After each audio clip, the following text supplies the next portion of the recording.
Good evening, all.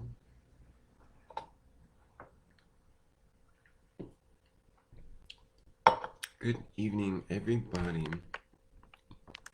Let's have some Halloween fun. First, get this going.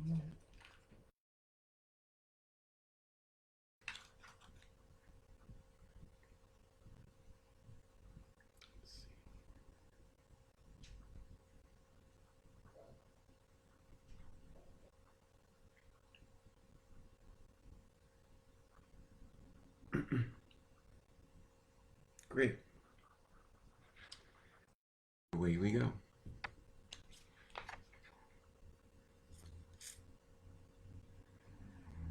I'm hopefully going to be finishing the tarot readings for this period too. What is this? Okay. All right. But anyway, first things first, I thought I would do. I've been starting doing weekly channeling sessions, so I haven't really been able to do it this week. So I thought, oh, what a perfect time. I have the time to do it tonight. It's Halloween, Samhain. How exciting. And I thought, how fun would it be? Well, my intent with all of these weekly channeling videos is to just allow whatever happens. But this is like a special Halloween themed, so I'm kind of leaving it open to everyone watching and what they're interested in and what the spirit world wants to talk about. So I feel like this is like half entertainment, but also there's probably going to be some kind of message that they have. I think it'll be fun. I think we're going to be talking to some interesting things.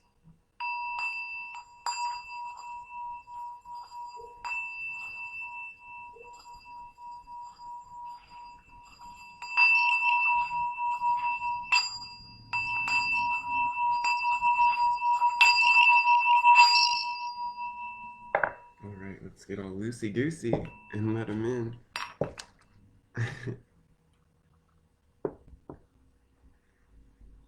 Let's just dive into it, shall we? I'm going to relax myself, take some breaths, and away we go. Oh, I have a special essential oil blend I'd like to talk about before I go under. It's just a Halloween special blend. It's pretty simple fall combination. I put in orange, cinnamon, and clove buds, some black pepper oil, rosemary oil, and I put in a little bit of eucalyptus. I think that was it. Mm-hmm. Okay, that's all. Happy Halloween, everybody. And let's see what fun we can't have.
Well, where should we begin?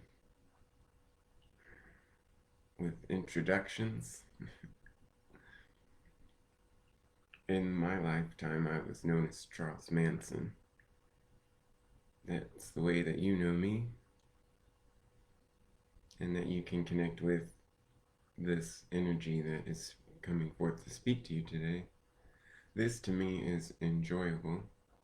This interaction, this chance to speak about not my life, but my opinions and beliefs surrounding my life, and in particular, the medium has brought forth intention and desire along with the audience for things relating to Halloween that you have called this day in your calendar year. I have a few things I would like to contribute about my thoughts about Halloween. It is interesting to me, to say the least, both I think while alive and especially now. I would like to take some moments to talk to you about my view of what Halloween and the energy of Halloween is like. And then we can go into a little bit of what my mind was like living as Charles Manson.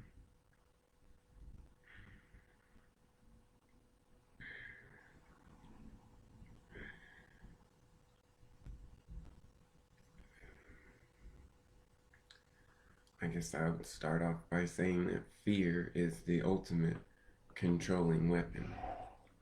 It's terror.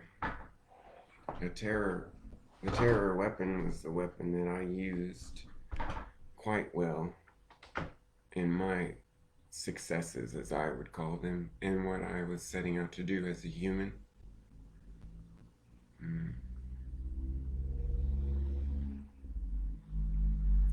I had come to stir up things a bit, and a big part of my soul journey had to center around control and playing around and learning about control and manipulation. And the easiest way to do that is through fear and terror. And it takes a madman, let's say, I'll say it, to reach the depths of those of us that will be speaking to you tonight. It takes a madman, and what I mean by that is an intelligent man, an intelligent person, because you don't just take as much terror as you can and inflict it upon a human. The best of us, let's say, understood power, play, and manipulation. And it is to make people think that they are afraid. When you make people think that they are afraid on their own, you got them wound up around your finger. And anything I say becomes like a savior. I'm like their Jesus Christ. Because I first fed them the idea of fear and made them think it came from within them. And indeed, in truth, it does. But I know and I knew what I was doing. And what I primarily was doing for myself was playing around with the idea of control. Didn't lay a single hand or finger on anybody. For me, it was less about the terror and killing.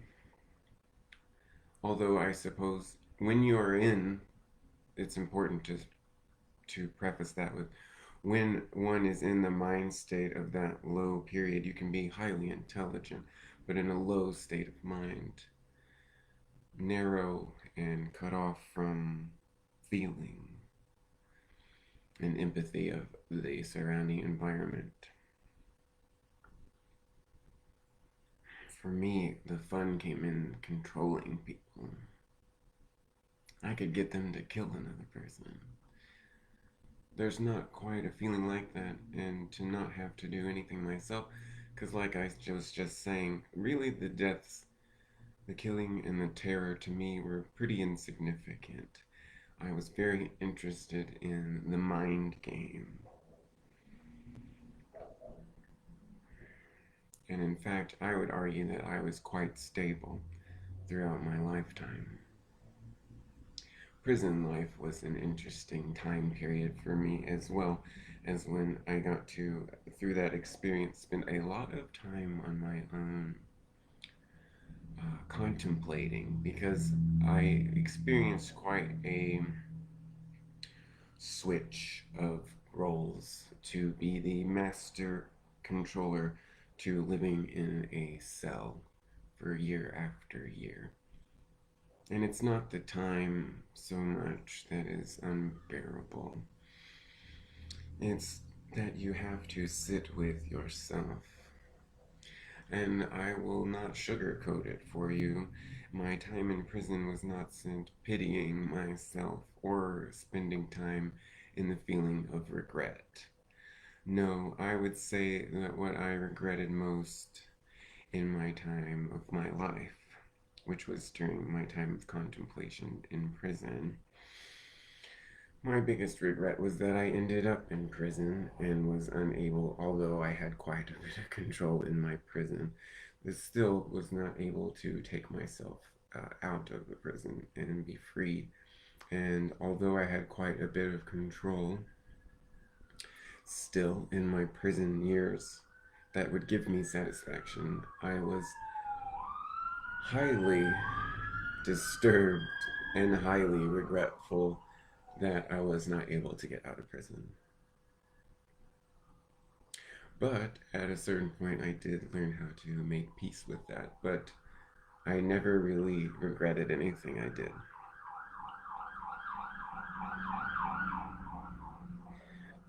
Like I was saying, didn't get much from the murders themselves, and myself felt quite distant and unattached from the people and the murders themselves.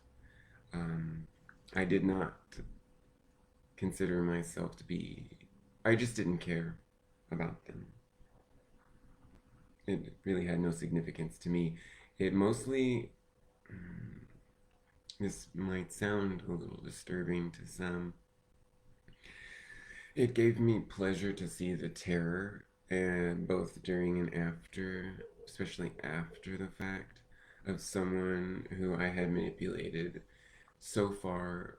Their mind, they had convinced themselves that this is what they were wanting to do, when it was actually my idea, and I didn't necessarily care about who lived or died or murder per se, but I gave them that idea to do those things that came from me, no matter what my intentions were for doing that. And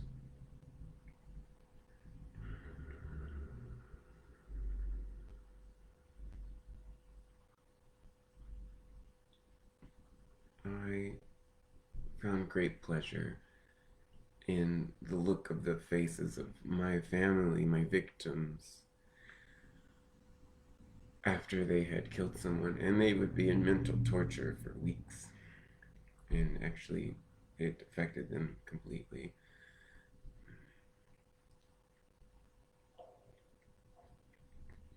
It's like a deer in the headlights look, the shock. What have I done? I relished in that feeling of having complete control over someone. For me, the punishment wasn't murder. The worst thing I could do was mental things. And that I consider having myself had quite large success in doing. What do you measure in terms of success? What do you call success? A lot of people might argue that I did not have a successful life because they would view my attitude and intention and the behavior I performed to be evil and dark and wrong. But I was successful. So if you attach your meaning of success to having to be not just right, but just and divine, in my own way, of course, after passing, I will get to that in a moment. But in my living life, I felt quite successful, although I was very rarely at times at peace internally. I gave myself the illusion that I was at peace because I felt like I had so much control. In your Halloween time as humans is quite interesting to me because you want the dickens scared out of you. But do you really? You think you do. Some of you do, and I found those people. and they exist. And it is possible for any state of mind to get to that place with enough focus to be in that kind of place, to be manipulated like that. Actually doesn't require as much as you might think. But to the degree in which I had chosen to live my life and do things in my life, I needed the lowest of the low who would be willing to do anything for me. And that in turn fed my ego, and I gave the myself the disillusionment that I was happy and at peace, which I wasn't.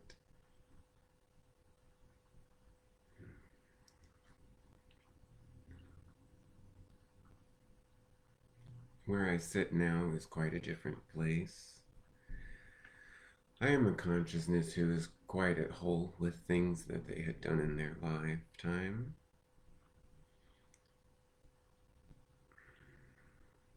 Although there were things that were revealed to me upon my passing, greater realizations and awarenesses, remembering of what I had come from and why I had set out to do some of the things I did. But for the most part, I was a relatively in tune person. And one of the reasons I was able to maintain my calm, which was important for keeping power with those around you. There's a huge level of trust when you exude the feeling of peace. And I was their father figure. They came from battered lives, and I took advantage of that, and I gave them an array of slivers of hope to cling on to. My biggest crime was psychological terrorism, and I was an expert at it. But I came here to explore that realm of control. And, I think that's what it is for humans about Halloween time and wanting to be scared. First of all, at the basis of that, in reality, although all things can and do exist, the nature of all things is one of pure, complete source. That means togetherness and unity, and all things first at their core come from the light, and even the darkness exists from the source of light.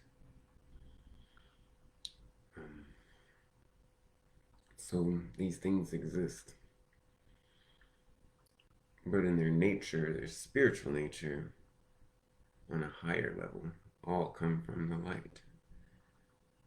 All of the beings that will speak to you tonight came from the light first. So you must understand that all things are pure light energy. Whether they appear or feel that way all the time is another story.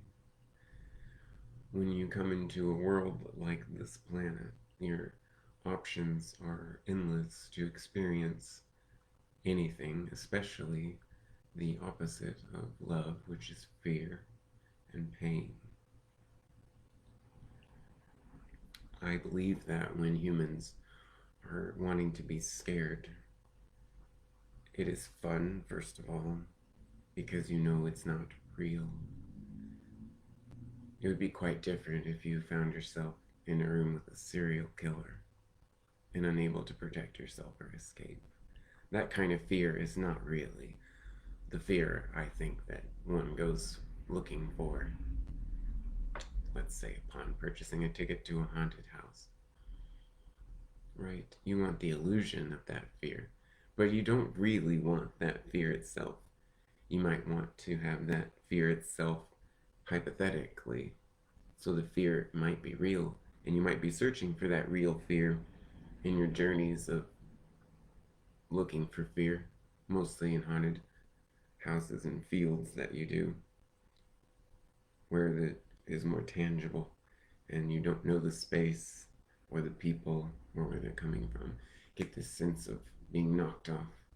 And that's kind of what coming to Earth is all about, too, getting a sense of being disconnected from the source of light so that you can experience. Because if, if you didn't fracture that light, you wouldn't be able to experience the lack of the light or the darkness. And if you didn't experience the darkness, you wouldn't be able to understand fully the light. So that's a little bit of the journey. I think what gives people the thrill is that deep down in their soul level, we all know that the evil all comes from the light, and that there is truly, on the grand scheme of things, you have to zoom out of your planet Earth in order to see that. But if you look at all of the things, all of them that exist everywhere, you know that it's all light. When you pass away, you remember this shit. So we all know it. And I think part of the fun in being scared is knowing that nothing can really harm me, even if someone were to stab me 47 times or something. Really, there's no fun in that because the spirit leaves the body quite fast. The fun really is in the mental game of controlling and seeing the mind, the psychosis, the psyche, of seeing someone commit a murder that they think they want to commit, that they really don't. Do you know how much I enjoyed that? I enjoyed it quite a lot. What I learned from my life as Charles Manson was how to be completely at one with myself, and that took my whole lifetime to do that. But here where I sit, I see things quite equally, and some of the things that you might hear me say might seem like they weigh down. But that's not how I see them. I saw myself as having set goals within my life that I accomplished. But do I feel the same way now? In terms of wanting to take advantage of people? No. But do I still hold the same viewpoint that I enjoyed that at that time? And that to me was a fulfilling thing. I still feel very whole about that part of it. Because it wasn't just me. Those people wanted a family. And deep down they wanted to be hurt. Because that's what they had come to expect in their life. And so they were just, whether they wanted it or not, but most of them did, on a subconscious level, want to endure more pain. We'll pass along to the next fella who wants to talk. You think I'm fucked up?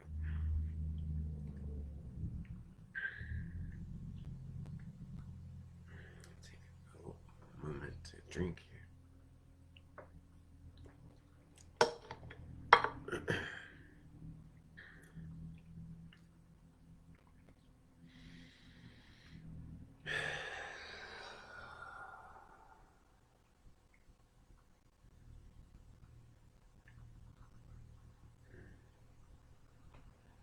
I might channel this one a different way.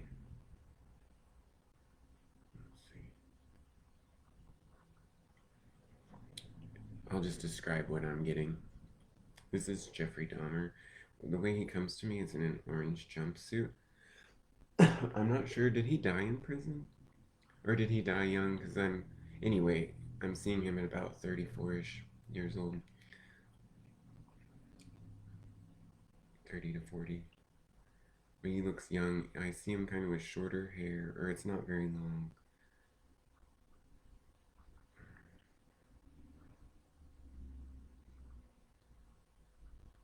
I get a very shy personality, actually. A very timid person, high anxiety. Yeah, I was picking up on that earlier today. So I don't know.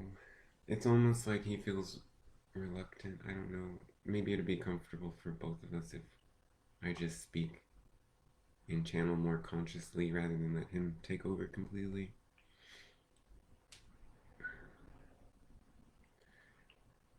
Although I get a lot of nervousness from this gentleman, he's also very excited at this opportunity to speak, and he seems to be much more comfortable now that we're speaking and have decided that I've decided to channel in this way. He seems more comfortable and open.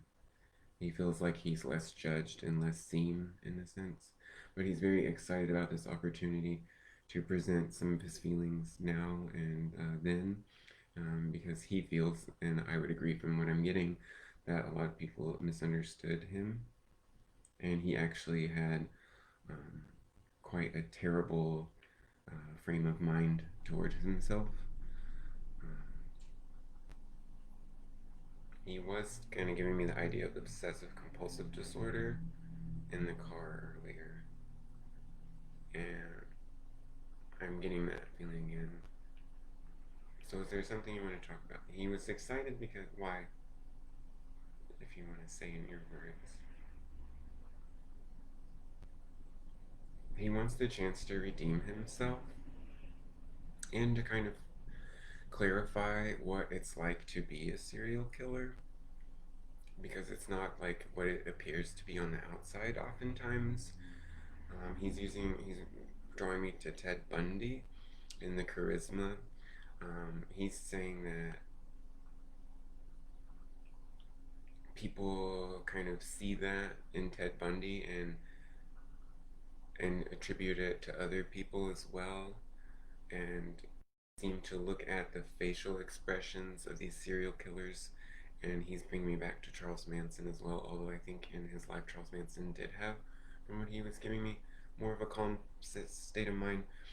But from the facial expressions, you would think that they are quite in control of themselves and pleasant, sometimes charming, smart, stable, right?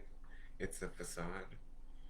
But we think that because these people are very intelligent and because of their facial expressions, that we think that they're living emotions or perhaps emotionless, when many of us are living some of the worst lives you could imagine possible, being possible as a human on earth. It's one of the most torturous things, especially not so much, I guess, with Charles Manson, but with Jeffrey Dahmer.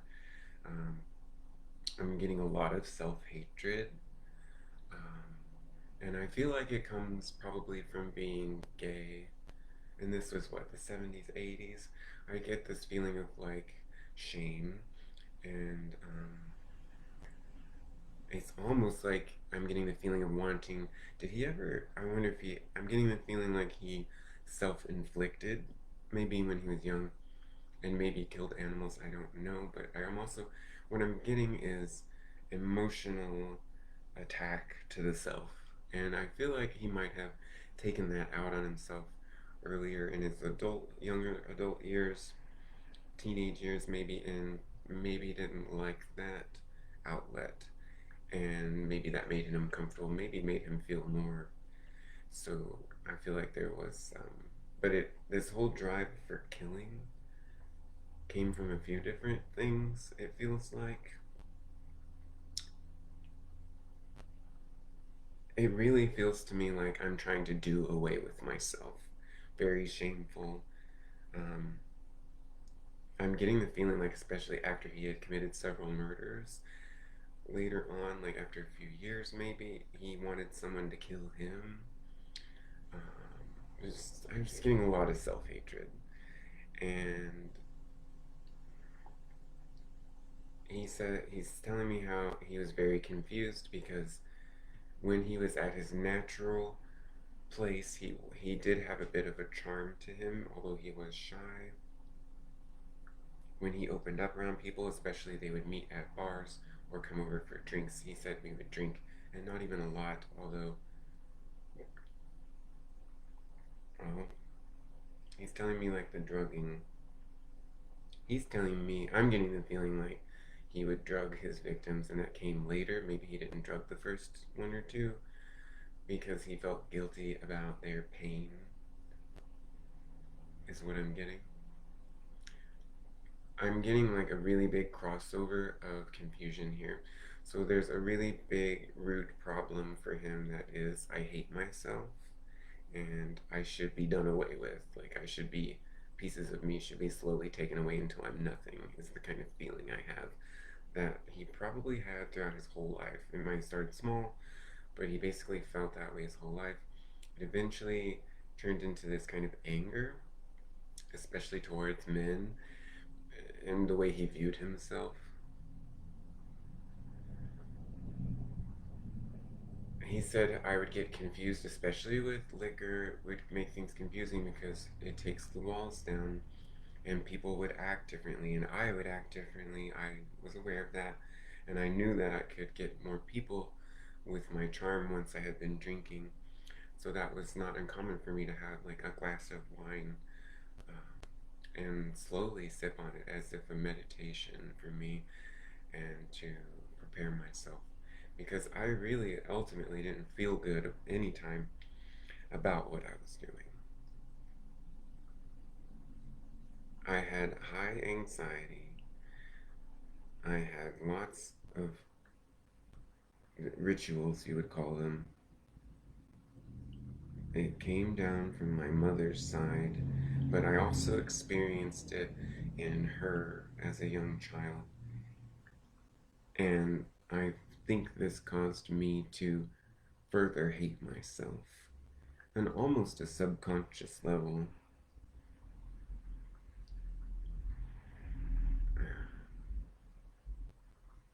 And so once it began, I couldn't stop it.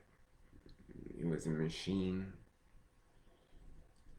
Because of my low state of mind, I had allowed myself vacancy within my mind, spirit, and body for other entities to influence me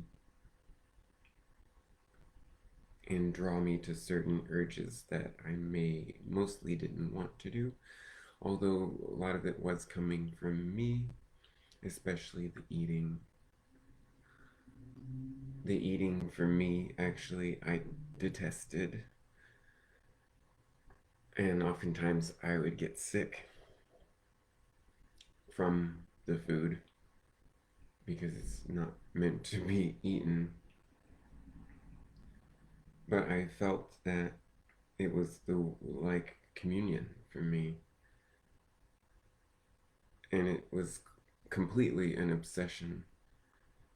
But by the time that I had committed the murder,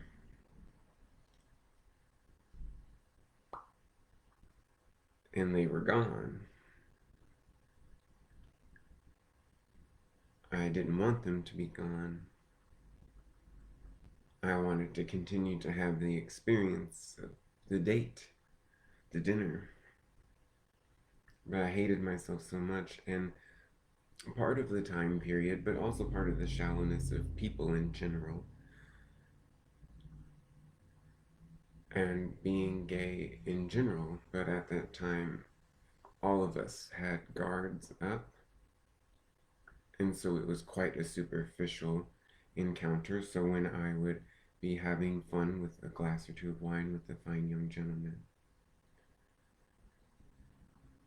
it would seem to me that only during those small moments of time could we actually, and I actually, obtain some sense of realness,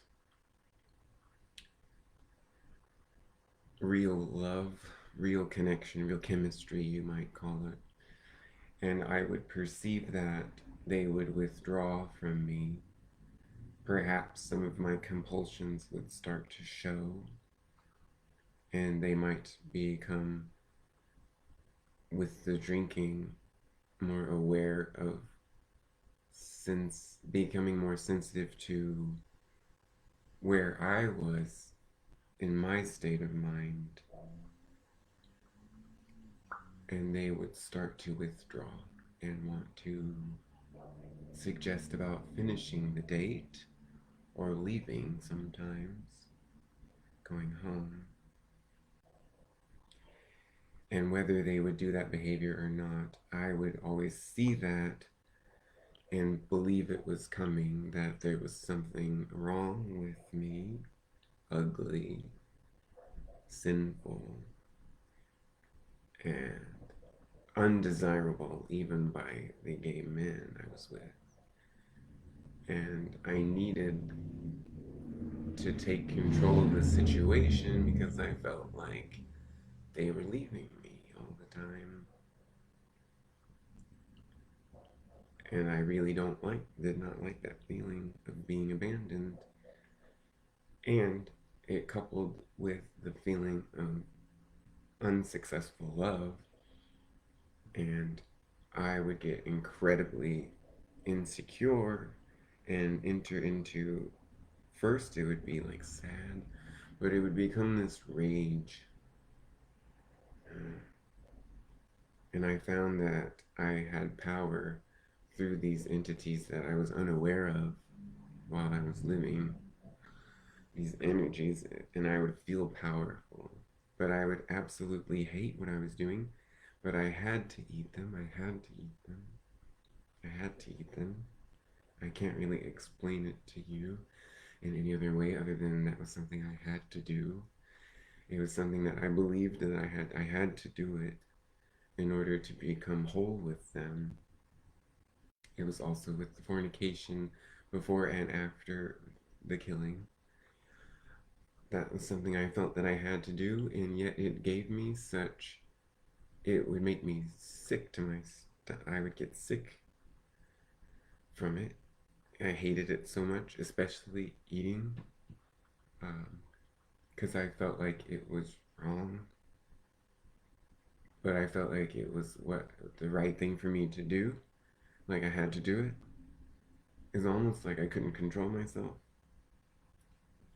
But it was not that I couldn't control myself, really. It was just like my thoughts had gotten so far with the anxiety, and my beliefs were carried so far that I believed that I had to do this, no matter how much I didn't want to do it.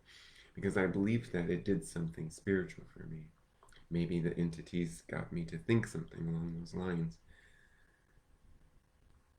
But it gave me the false sense of hope that I was finding fulfillment, but I never did. So I would have to kill again. And for me, it wasn't the killing and it wasn't the eating. I wanted love. To me, the eating was I loved them, and I didn't know what else to do because they wouldn't let me have them.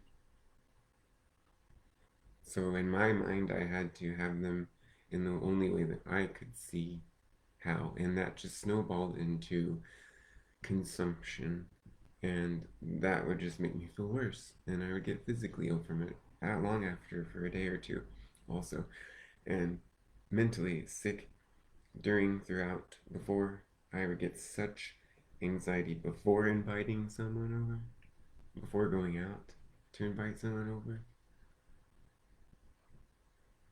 So for me, it was very painful because I was continuing to do things. It's like I had stopped self-inflicting pain on myself long ago, but I continued to inflict. It is very much like taking blades to yourself, and yet you do it anyway because you're told, you believe that it's a healthy life to do that, even though you know it's not, and something is wrong about it. In your gut, you feel off.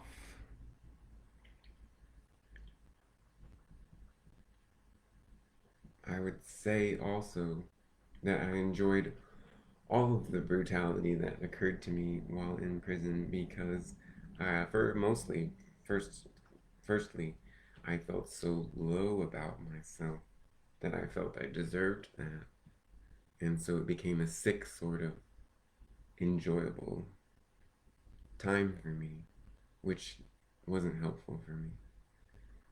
It was like I became insane, but I did enjoy that because I felt like it was retribution, and I still sort of do. Not because I needed it, Not because I needed to be punished, but I really wanted to be punished because I didn't want to do all of that stuff. And it's embarrassing to speak so candidly about. I think for me as an individual, it's disturbing because so many people celebrate me still, and the idea of killers is so entertaining to you. But most of that is not healthy attention that you are giving to yourself and to seemingly others on a television program who have real lives, who have gone through real emotions and real psychoses. So as a soul entity, it is quite troubling, especially to the degree of shame that I held for myself to reach the plane of the afterlife and to continue to see beings celebrate fear and killing. For me, is troubling, personally.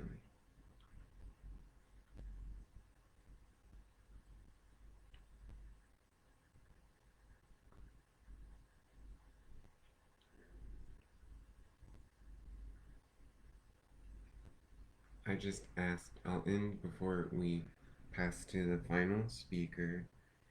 I end with, I'm sorry, and I hope you could forgive me and someone like me. Um,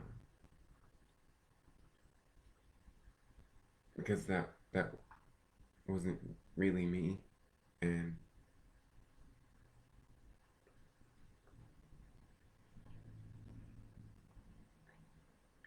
I'm still working through the pain of what I did to myself through what pain I caused other people. So thank you for giving me a chance to talk about this. Can I pause this? I need to take a short recess so I can use the restroom. But we'll have one more speaker join us. Okay. Is there a way to pause it? Whatever. I'll be right back.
Alright, is it still going? Okay. So it says. Okay, final speaker. Kind of excited about this one. Not sure what's gonna happen.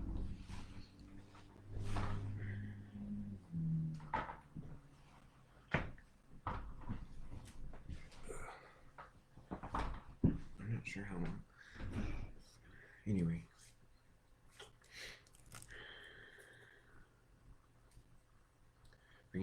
last guest for Halloween special channeling.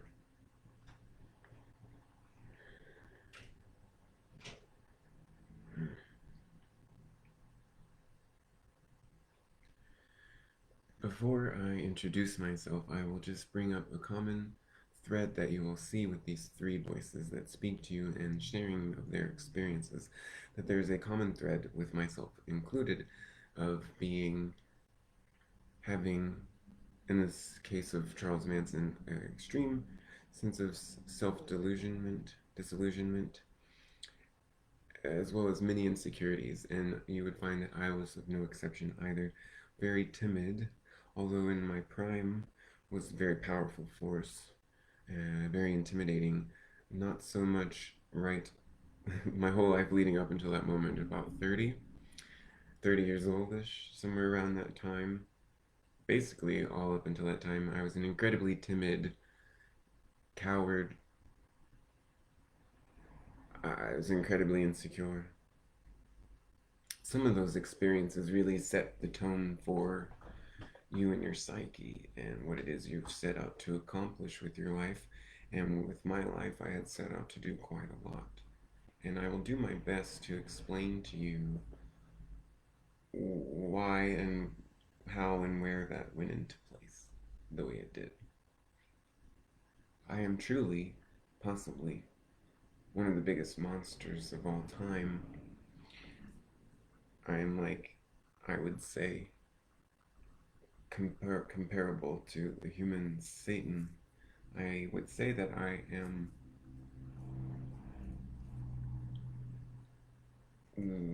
one of the most Satan-like that one could possibly achieve.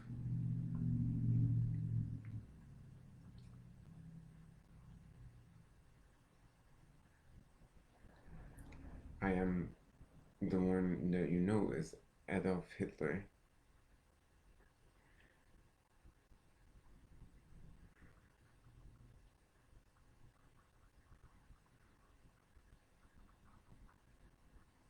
In your society, and in the human experience up until now, it is all about the costume. What costume do you wear? What mask are you wearing? It is fun to have an opportunity to put on a new costume and be someone scary for a day.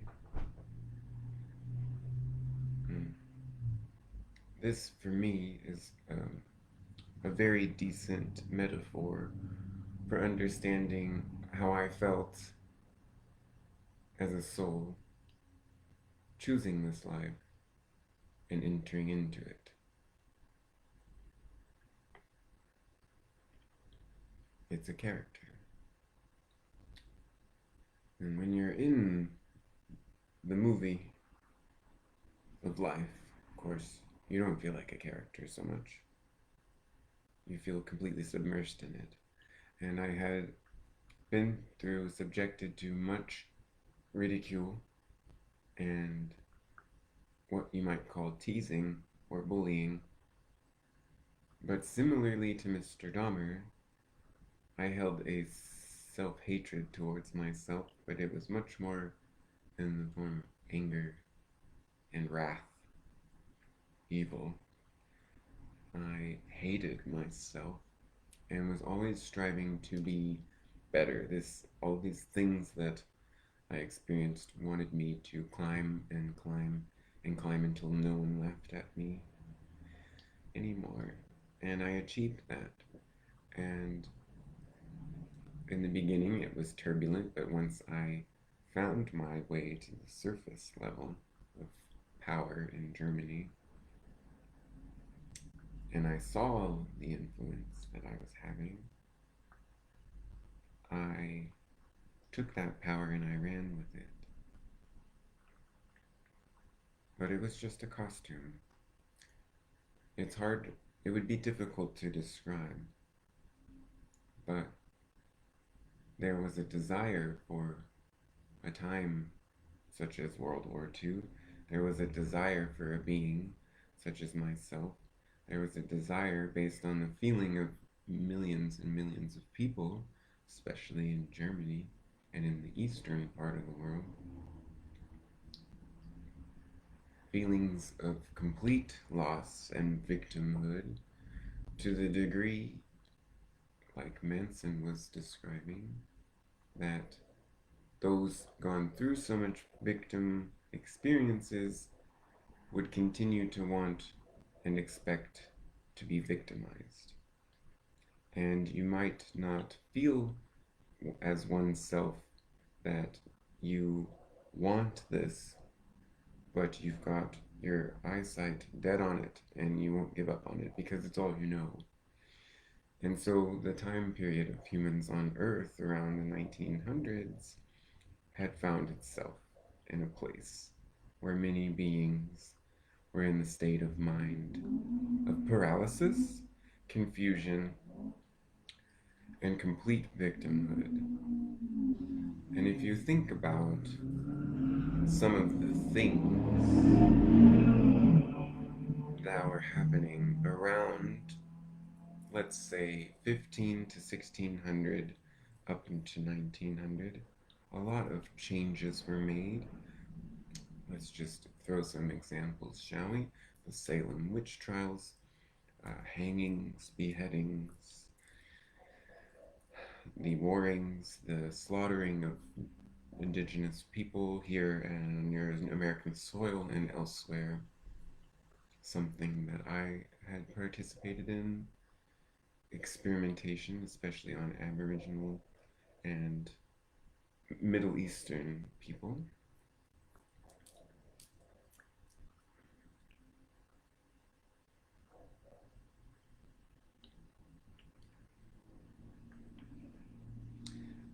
You see, the mindset of the time period of the people around the 1900 to 1930s era had accumulated itself into a place of utter terror.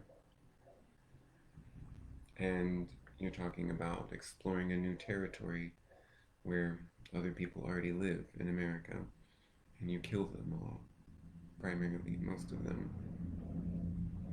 There was an utter fear among all people for centuries, even those doing the colonizing and killing. Fear, fear, fear that the savages will kill us before we kill them. And the mind takes itself to all these places, and then throughout the historical points, and not just living in the atmosphere of that heavy climate of terror and constant mass murder, it became, but also, although historical records are different now and deeper, perhaps now, but many beings throughout those few centuries knew about what was happening around the world by hearsay, mostly. But even if they weren't aware of the mass killings on this continent of North America, for example, they would be able to feel it, no matter what part of the globe they lived in, because of the interconnectivity of all. If you are born in and of this earth, you are connected to it and to all things on it. There is no ifs, ands, or buts about that. So you are woven into the thread and fabric of existence of the material world of Earth. And so you might find yourself being one among many and feel quite lonely, but you are all a piece of the earth and therefore the entire earth itself. And when you incarnate into any atmosphere, even the one that you find yourselves in today, whether you know what's going on or not, the energy exists and you are living in the energy and are quite sensitive, mostly on a subconscious level, to the energy that surrounds you and of the current time. And it's that sort of large uneasiness that perpetuated itself, similar to the momentum described by Mr. Dahmer about just snowballing was the term he used, avalanche, it just becomes worse and worse. And if you don't take your focus off of it, it will keep increasing. And so many people found themselves, especially after the First World War, especially in Germany, that I am expendable and things are out there to come after me, to control me, to kill me, to take me away, to experiment on me. And let me add to that that there was a heavy desire among all beings to expand and evolve. So at the core was a desire to be awakened to something large, such as mass genocide and the horrors of World War II, which are arguably unparalleled among your Earth plane today. And we could go into details about those things because there's much that is not to your awareness that could be even worse. It could be viewed as being even darker still and worse. But I came to fulfill that role, and that's what I did. And people might hate me for that, but really they don't hate me, they just don't understand me. Because if you look at me, I was born of this earth and I am your brethren. I am your family. I am you. You don't hate me. You wish to understand me. How is it that someone could do those things?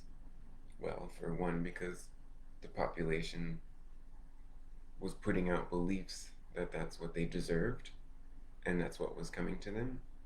So as a soul, I answered that desire to fulfill that role. But really, considering all things, we are the same, and being a being that came from light first in English language terminology, there is no first or coming from, because there is no to or exclusion, truly.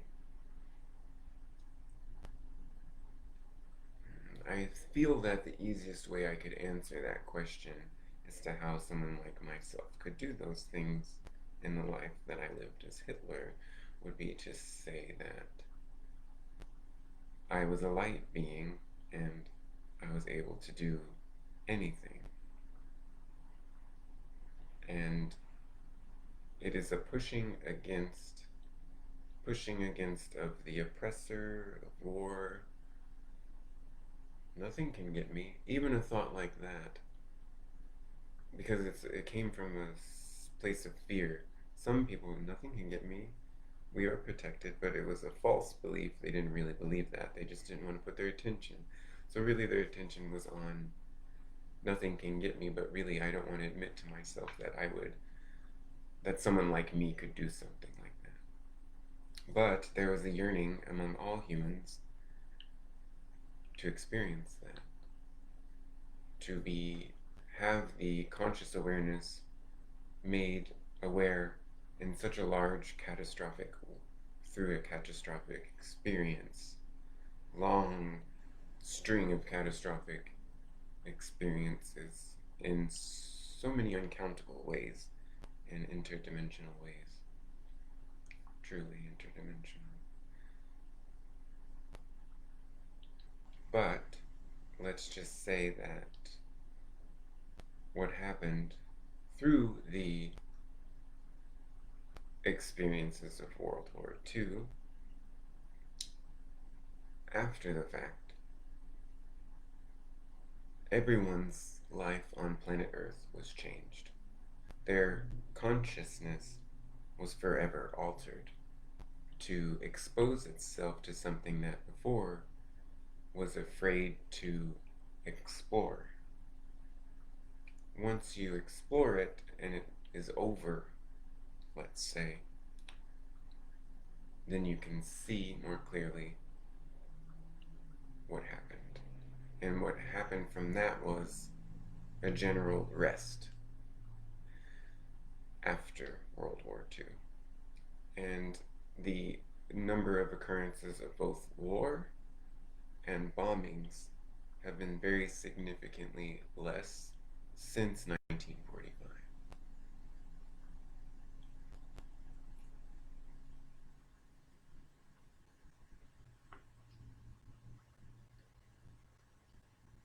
So, very much like you purchase a ticket with the expectation of going to a house to be frightened for entertainment, you expect to experience these difficulties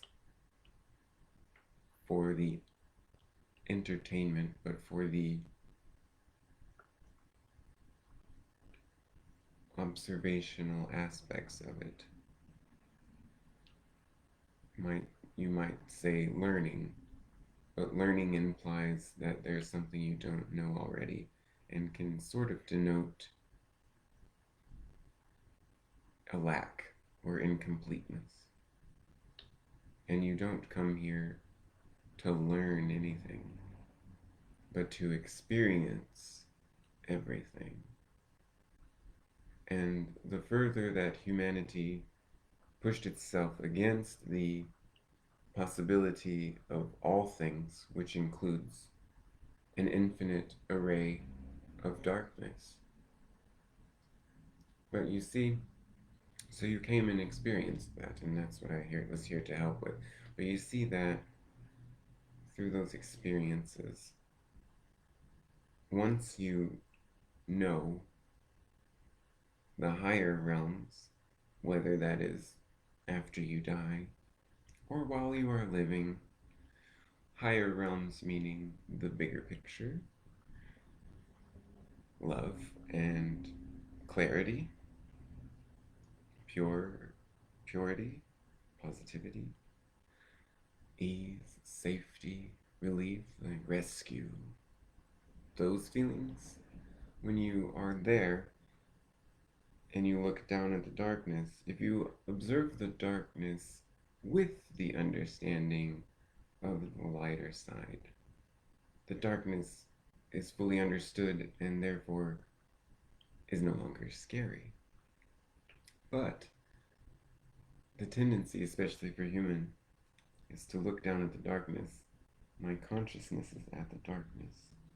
I have suddenly left the higher spaces, and I find myself consumed by the proof that surrounds me that evil is abundant, which is true. Evil is potentially abundant because all things are always possible. And this is the core reason why anyone comes to Earth. But in particular, what my role as Hitler set out to accomplish.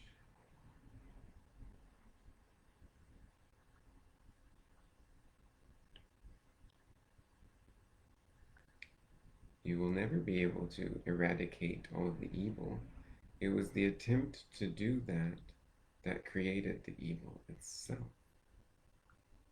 For arguably, that's what the Europeans were doing to the indigenous people of your continent, America. Killing them out of fear to eradicate the evil or the unknown so that I can feel safe. That is a very delineated, narrow frame of looking at existence, and it is not true. And so throughout time of looking at it that way, the humans needed an experience to not only expose them to the dark, but for all that dark to be brought up, because a lot of it was addressed. And through those things that happened in those addressings, let's say, by other beings with various intentions, actually, they're mostly not the beings I worked with while I was living, but many beings were involved in that time on this planet to help assist with these very large changes and dangerous things, such as mass genocide and mass experimentation.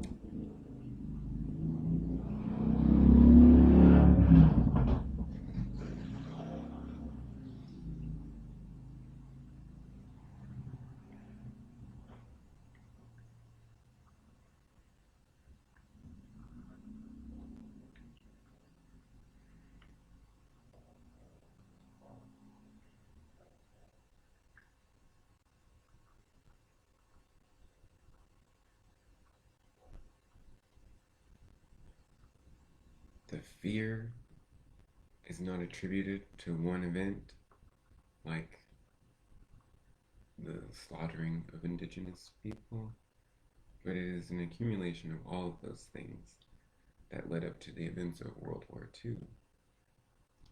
But what I was wanting to relay to you, for you to understand, was that actually, in reality and in truth, there are many more beings of light and well-being and positivity that surrounded in the background, not the foreground, the skies, let's say, to assist, so that not only did the darkness happen and manifest itself to be observed and to be understood, at least in terms of existing and being possible, and to chew on and understand,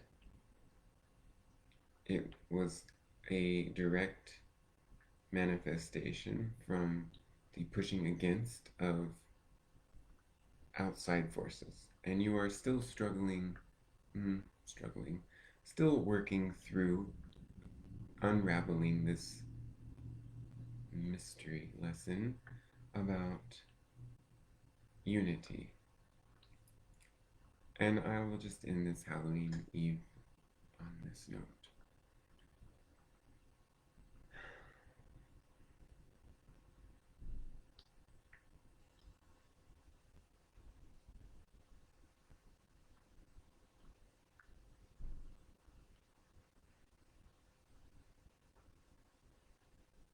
On the surface level, the World War II occurrences might have seemed to be catastrophic, and indeed they were extreme as you could probably get.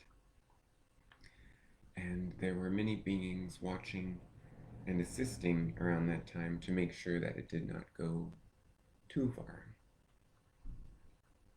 Because the point of bringing the darkness to the light was so that it may be understood and healed. But healed doesn't mean eradicated, it means transformed. And the attempt of the human to constantly heal through aggression and punishment is what causes all of your pain. And I was here to show you in my life as Hitler that there is no difference between light and dark, that we all come from the same source. And I was trying to show that because all of you are asking for that clarity of understanding, then and now, and you are still working through it now.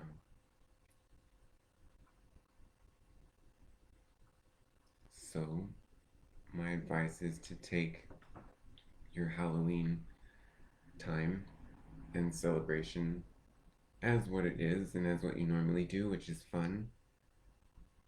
But remember that the fear is real, that those things do exist. But the best way to understand fear is that fear is within and not without. The misbelief is that fear comes first from without and causes me to be afraid within, but a fear always starts within. And that is what attracts you to negative experience. But in the eyes of Source, the light experience and the dark experience are equal and of equal value, and all are part of the light. So to me, it is not an issue to partake in the festivities of playing around with fear, so long as you understand your relationship with fear intimately. Nothing can harm you.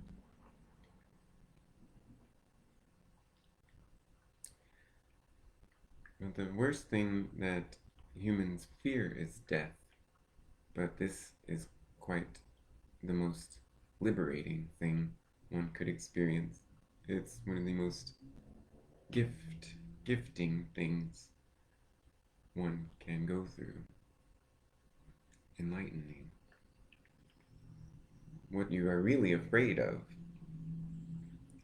to quote your president, John F. Kennedy, is that the right one? Is fear itself. Perhaps it was the Roosevelt.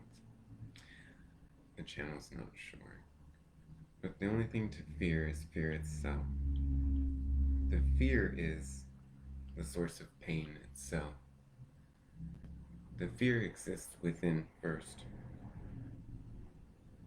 The reason why war does not work, torture, imprisonment in your systems does not work in helping anyone at all.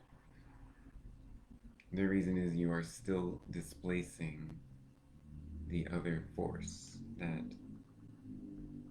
the fear within me is coming from this outside source, when that is not true. The Hitler that came to you did not come from outside, it came from within.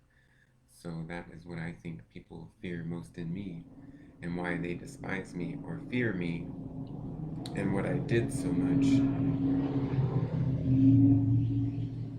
was because they weren't ready and are not ready, and are slowly becoming ready to admit that there is a piece of me in all of you.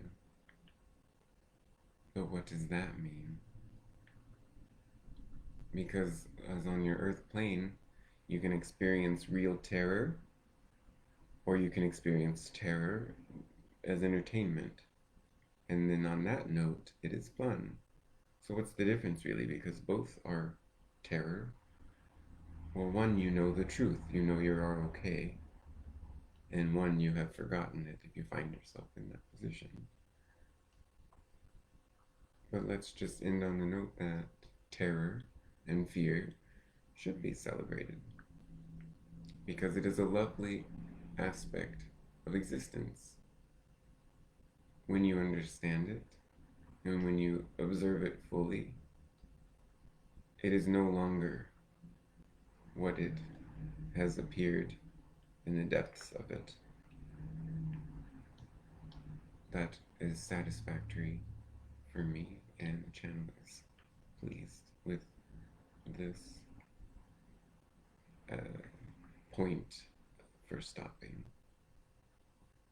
We will all speak together, not just the three of us, but spirits, in letting you know that we are all here and all present, and we appreciate this opportunity, as we appreciate all opportunities to connect with you via visual manifestation, physically, auditorily, or mentally, one-on-one,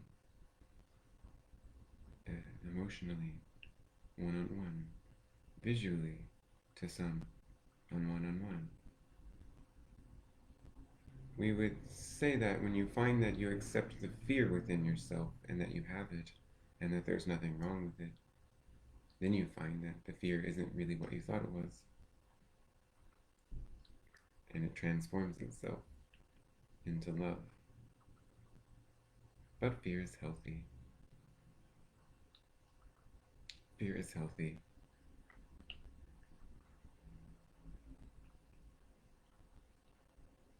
When you accept the fear and you walk through the fear, that is when you connect with yourself. When you connect with yourself, we can reach you. So we will end on this advice of trusting yourself, even trusting the fear. If the fear is drawing you somewhere that you want to go, then go through the fear and find what limitless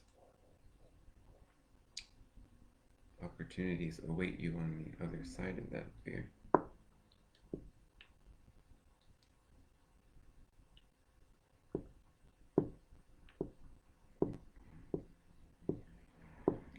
From the mind frames of you all,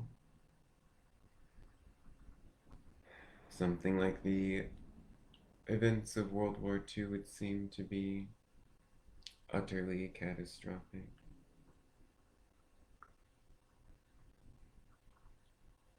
But from the point of view of Hitler, where I am now, and what I had gone through upon my transition,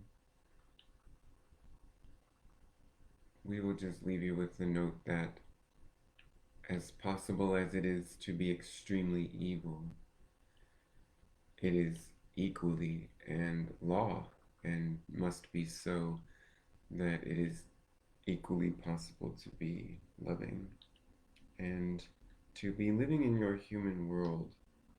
It is pretty much impossible to see and experience the fullness of the flip side of that evil. And that's what I experienced upon my passing. So when I speak to you, I can speak to you of a place of utter knowing, but you might argue about the energetic environment of what happened during World War II. And you are also about to experience, though, the flip side of that. If that is possible, can you fathom what the opposite of that looks like? Most of you cannot. But it is unraveling currently as you are living in your year 2020. So I would suggest as Hitler to embrace fear, embrace this detriment that you have attached to 2020, because these are highly transformative times that you live in. And I would just suggest that if you can dream of what the opposite of the culmination of the things that I did and caused in my life as Hitler, what would that look like on a global level in its inverted form? And whether you believe any of this or not, that is where you are headed, and it is what you are currently living and building. Just as is in my life, I built the ability to do what I was able to do to people through 30 years of torture. So, consider the past of what you understand of your history to have been and coming to the final culmination of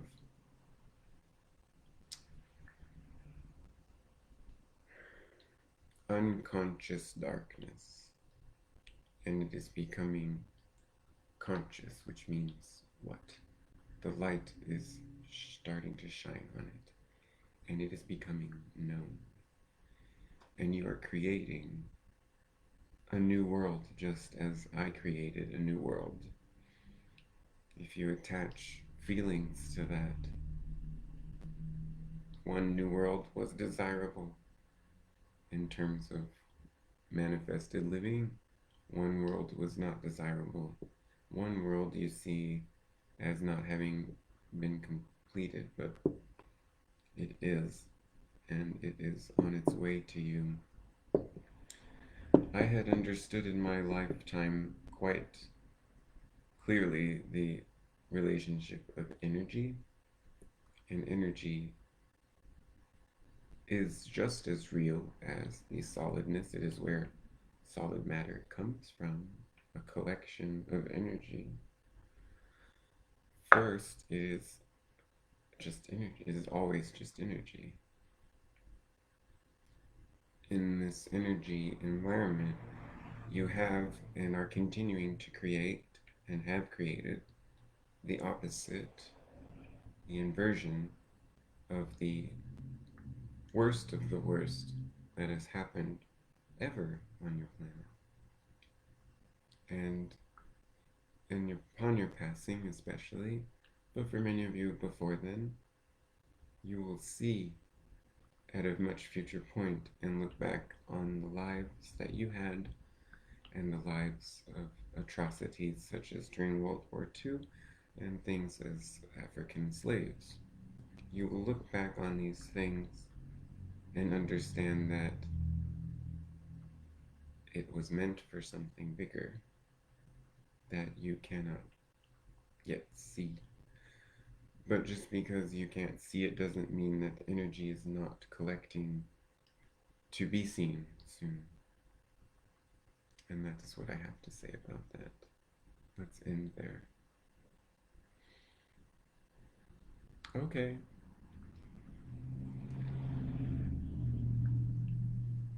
I feel like that was going to be a big topic. Anyway, so I'm back.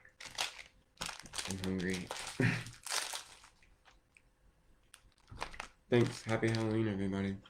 I'm going to hopefully get to some more tarot readings. Bye-bye. Have a good night. Be safe.